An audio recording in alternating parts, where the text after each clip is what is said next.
Mike Lee joins us now from Washington, D.C. There is a vote coming up for Ukraine. And, Mike Lee just loves Vladimir Putin. And so he's against that Ukraine bill. Hello, Mike Lee.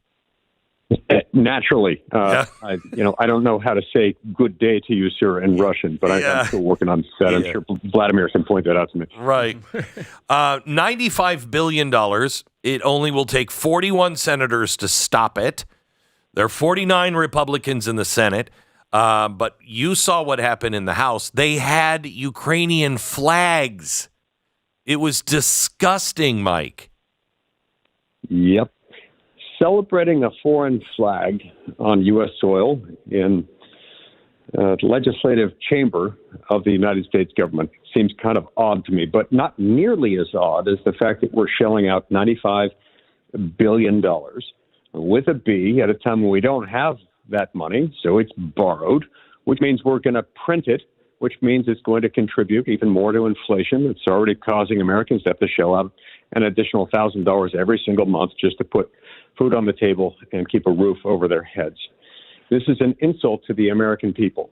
When you ask the American people what they want about this, overwhelmingly they say no. I mean, look, regardless of what you think about what's going on in Ukraine, and I intensely dislike Vladimir Putin, I would love for Ukraine to win this battle. But, Glenn, we've spent $113 billion plus on this war already. Why are we sending another $61 billion to that effort when Europe hasn't stepped up? We've given more than any other nation on earth, every other nation on earth combined.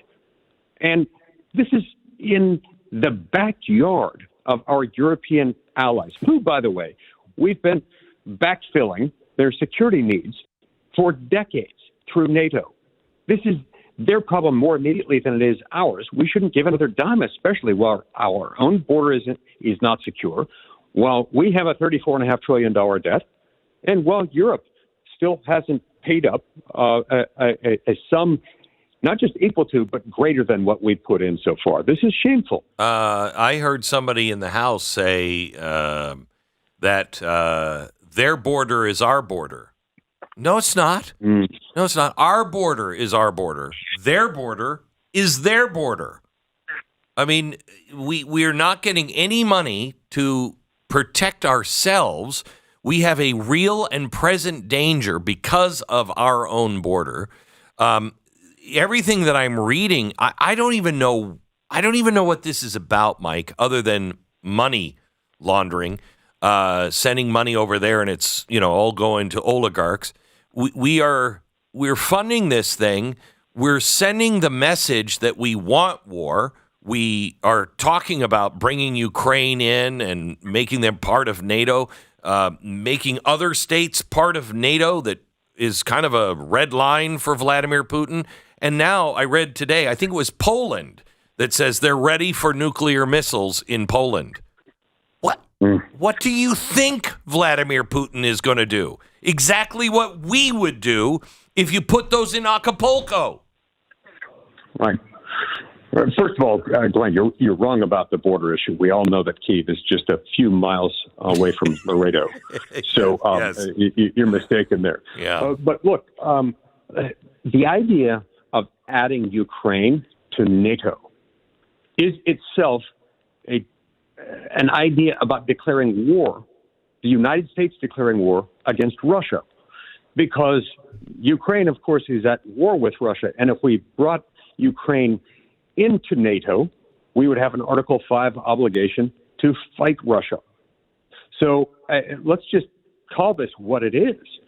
Those conversations are about declaring war with a nuclear-armed adversary. Now, look, I know that Russia, economically and militarily, is not on par with the United States. Nonetheless, their nuclear arsenal is. Their nuclear arsenal is massive, in part because they've cheated on us like crazy for decades on our nuclear arms treaties. And consequently, you've got to tread lightly in this area. And nothing says the opposite of tread lightly quite like declaring war on a nuclear-armed adversary. It is insanity. It's insanity. We are in so much. If we don't turn this around with elections in the House, the Senate, and the White House, if we don't turn this around, we're done. We're absolutely. These actions are the actions of madmen who are. I mean, if I was being charitable, would say they're just horribly wrong at everything they do.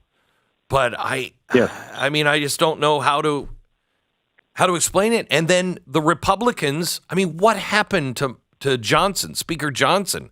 I've always heard he was a good guy. He was devout. He really understood the Constitution. And he is just like, I mean, he is part of the Borg.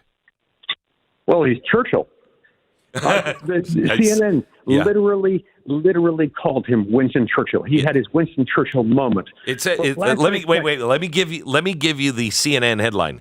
By passing Ukraine aid, Johnson became an unlikely Churchill. Yeah. Last I checked, Glenn, Winston Churchill defended and protected his country while it was under attack and threatened with invasion. He didn't send British treasure to another continent and call that border security for his home country. This is absolutely crazy, but this is part of the fantasy land that we live in.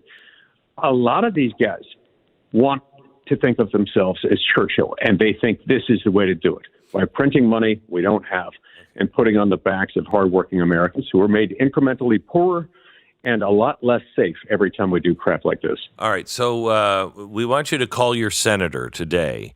Call your senator. You call all 50 or 49 senators from the Republicans, and respectfully, nicely, kindly tell them not to spend this money in Ukraine. And I will tell you, I've talked to a lot of people. There are more and more good guys up on Capitol Hill. They're still outnumbered, but there are more really good, dependable guys. And I hear from them every time. When the audience calls, it makes a difference.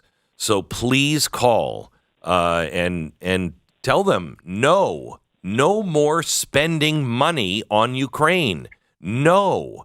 Spend it on our border. Keep us safe. What are you doing? Stop it. One other thing I want to talk to you about, Mike, is I don't understand. The president just doled out, I think it was another $7 billion in the last couple of days on relieving student debt. 30% of that money, I think, is going to people that make over $300,000 a year. How do you, when somebody says no to the Supreme Court and does it anyway and says, I know I don't have this power, and the Supreme Court just told me I have this power, but I'm not stopping.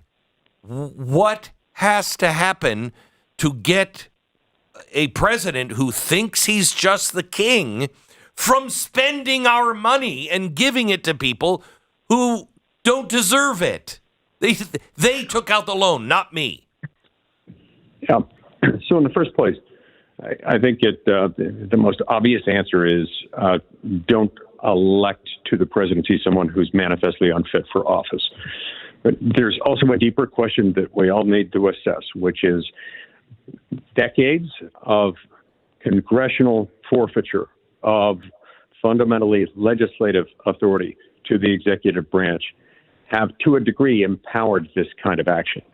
Whenever we enact vague, loosey-goosey language that gives a degree of discretion to the president and the bureaucrats who work under him in the executive branch, we're handing over a loaded gun to people who we have to assume will, from time to time, behave as imbeciles.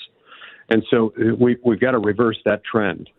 Yes, it's lawless what he's doing. Yes, he tried to do it under a different legal theory a while back and was shot down by the Supreme Court. But as soon as that happened, it's a sad commentary on the law in our country that without a hint of hesitation, he just said, okay, well, I'll find another legal mechanism by which I can do it.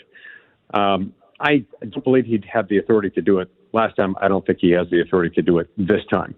But we've got to clean up our laws so that we get rid of any kind of vague delegation of power to the president, because they can't be trusted. This is why we can't have nice things, and this is why presidents shouldn't be given vast discretion.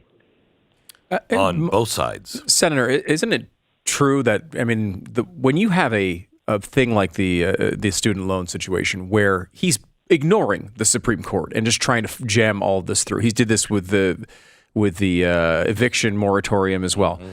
Aren't these examples of specifically what the founders were talking about when they were introducing the idea of impeachment? I mean, I understand the pragmatic limitations of that politically with something like this, but shouldn't this be included in the impeachment inquiry?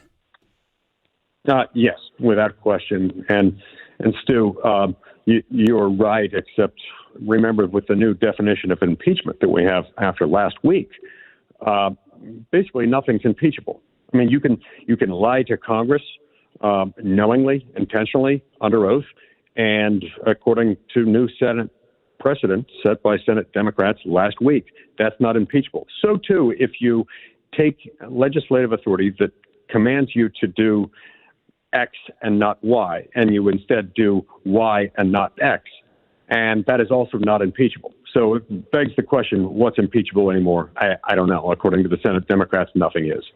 So this is really troubling, and yet another reason why we've got to focus on who we elect as president. I hope to shout we elect Donald Trump as president this fall, and I hope to shout we elect a new raft of lawmakers, not just Republicans, but Republicans who understand the vital pressing need to right-size our federal government, to restore the vertical protection of federalism and the horizontal protection of separation of powers. There is no other way to save our republic than that. And yet that gets far too little attention from Republicans these days because they're too damn busy spending money on wars that aren't ours with money we don't have. Mike, 30 seconds. Any comment on the Trump case going on in New York right now? This is just a sad display of lawfare, of the weaponization of our legal system. There isn't anybody who thinks this would be going on were he not the presidential frontrunner from the Republican Party. They would never be doing it. And so speaking of things that need to go differently in elections, I hope to shout that the people of New York will see this as the embarrassment to the Empire State that it is, and see this as something that does not bode well. If you have a business in New York, I wonder how long you can handle this, knowing that, sure, Donald Trump is the target today. Who will be next? Yeah. And they can take a misdemeanor and make it into a felony. A misdemeanor that the statute of limitations has run out on, and somehow or another make that a felony and bring you into court. No one's safe. No one is safe. Thank you so much, Mike. I appreciate it.